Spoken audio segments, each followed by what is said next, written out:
Water memory आणि water चार्जिंगचे उपयोग पाहणार आहोत. मी अश्विनी, तर माझ्यासोबत आज तुम्ही वॉटर मेमरी आणि वॉटर चार्जिंग याबद्दल आपण पाहणार आहोत.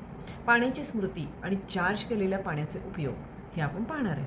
पाण्याची स्मृती म्हणजे पाणी पूर्वी मिसळलेले पदार्थ, त्याच्यामध्ये विचार, ऊर्जा हे लक्षात ठेवते, अशी ही एकंदर संकल्पना आहे. ही संकल्पना 1988मध्ये डॉक्टर जॅक बेनव्हेनिस्ट यांनी मांडली. ही संकल्पना आजही वैज्ञानिक दृष्टिकोनातून वादग्रस्त आहे. आध्यात्मिक दृष्टिकोनातून अनेक परंपरांमध्ये पाण्यामध्ये विचार, भावना आणि ऊर्जा ह्या साठवून ठेवल्या जातात असं म्हटलं जातं. आणि त्यामुळे बऱ्याच ठिकाणी पाण्याचा जो हंडा असतो त्याच्याजवळ दिवा लावला जातो. बऱ्याच ठिकाणी आपण पाहतो.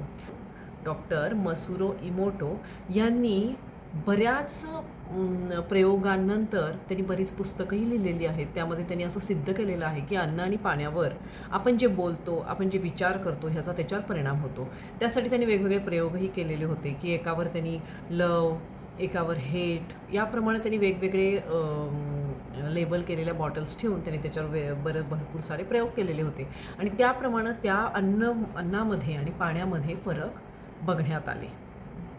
तर वॉटर चार्जिंग म्हणजे काय? तर पाण्याला सकारात्मकतेच्या ऊर्जा देणे म्हणजे वॉटर चार्जिंग. म्हणजे पाण्यामध्ये चांगले विचार भरणे, पाण्यामध्ये चांगली ऊर्जा भरणे, पाण्यासोबत पाण्याच्या जवळ एखादं ओंकार म्हणणे, त्याचे आभार मानणे, त्याला थँक्यू म्हणणे, त्याला आय लव्ह यू म्हणणे, म्हणजे आपण त्या पाण्याला काय देतोय? ऊर्जा देतोय. काही क्रिस्टल्स पाण्याजवळ ठेवले जातात किंवा टंबेल्स मिळतात, ते टंबेल्स पाण्यामध्ये टाकले जातात आणि त्यामुळं काय होतं? पाणी चार्ज होतं, त्याला ऊर्जा मिळते. आणि त्या क्रिस्टलचा आपल्या शरीरामध्येही 70% पाणी असल्यामुळं आपल्या शरीरावरही ते जे आपण पाणी पितो क्रिस्टल टाकलेलं, त्याचा परिणाम आपल्या बॉडीवर होत असतो. ज्याप्रमाणे ॲमॅथिस्ट, जर का एकाग्रता हवी असेल, शांतता हवी असतील, डोक्यासारखे विचार चालत असतील, तर ॲमॅथिस्टचे टंबेल्स वापरले जातात. हे म्हणजे मी तुम्हाला एक उदाहरण दिलं. त्याचप्रमाणे सूर्यप्रकाशामध्ये पाणी चार्ज केलं जातं, चंद्रप्रकाशामध्ये पाणी चार्ज केलं जातं. संगीत, जर का पाण्याजवळ आपण संगीत लावून ठेवलं की ज्याची जे साधारण 432 हर्ट्स किंवा 528 हर्ट्सचं फ्रिक्वेन्सीचं जर का संगीत आपण पाण्याच्या जवळ लावून ठेवलं, शांत संगीत जर लावून ठेवलं, तर ते पाणी चार्ज होतं. चार्ज केलेल्या पाण्याचे मग कोणकोणते उपयोग असतात? तुम्ही म्हणाल की उपयोग कोणकोणते होतात? आपण पाणी का चार्ज करायचं? तर तुम्हाला आध्यात्मिकदृष्ट्या त्याचा उपयोग होतो, ध्यान साधनेमध्ये उपयोग होतो, मन शांत राहण्यासाठी, भावना संतुलित राहण्यासाठी, मनाची फ्रिक्वेन्सी व्यवस्थित राहण्यासाठी, ह्या आणि स्वतःच्या इच्छा पूर्ण करण्यासाठी सुद्धा वॉटर चार्जिंग वापरतात.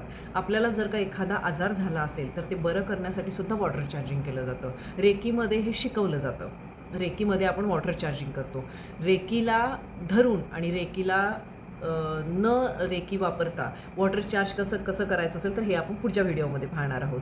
पण ह्या व्हिडिओमध्ये आपण फक्त पाणी चार्जिंगचे काय फायदे आहेत. आपण खूप साऱ्या टेन्शन्समध्ये असतो, खूप साऱ्या ह्या धकाधकीच्या जीवनात खूप साऱ्या अडचणी आपल्या आयुष्यामध्ये येत असतात आणि त्यामुळे आपली मानसिक संतुलन बिघडत असतं.